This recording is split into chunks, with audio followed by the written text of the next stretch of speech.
டேய், வெளியில தாப்பால் தாண்டா போட்டிருக்கு. பக்கத்துல தான் எங்கேயாவது போயிருப்பாங்க. வந்துருவாங்க, உட்காருவோம். உட்காருங்க.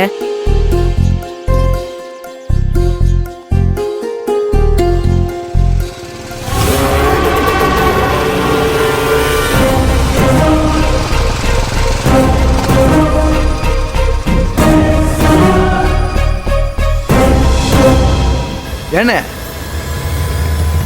அந்த ஹாஸ்டல் பொம்பளை அழகப்பண்ண பார்க்க வரா? இந்த நேரம் பார்த்து இவங்க இங்க என்ன பண்றாங்க? ஏதோ பெரிய சம்பவம் நடக்க போகுதுன்னு நினைக்கிறேன். ச்சே, அண்ணன் இந்த நேரம் பார்த்து வெளியே போயிருக்காரு. யாரோ நம்மளை பார்த்துக்கிட்டு இருக்காங்களே. ஒருவேளை சம்பந்தி வீட்டுக்கு வேண்டப்பட்டவங்களா இருப்பாங்களோ?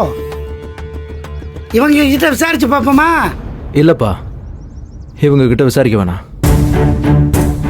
ஏண்டா? இவங்க சரியான ஆளுங்க இல்லை. நான் ஏற்கனவே கோகிலாவை பார்க்க வந்தப்போ பிரச்சனை பண்ணாங்கன்னு சொன்னல, அது இவங்க தான். இறங்கடா சேகர்.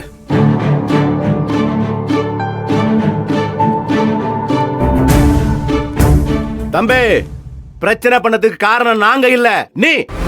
எங்க ஊர்ல நிச்சயம் முடிச்சு கை நினைக்கிற வரைக்கும் எந்த குடுக்கல் வாங்கலோ வரவு செலவோ எதுவுமே இருக்காது.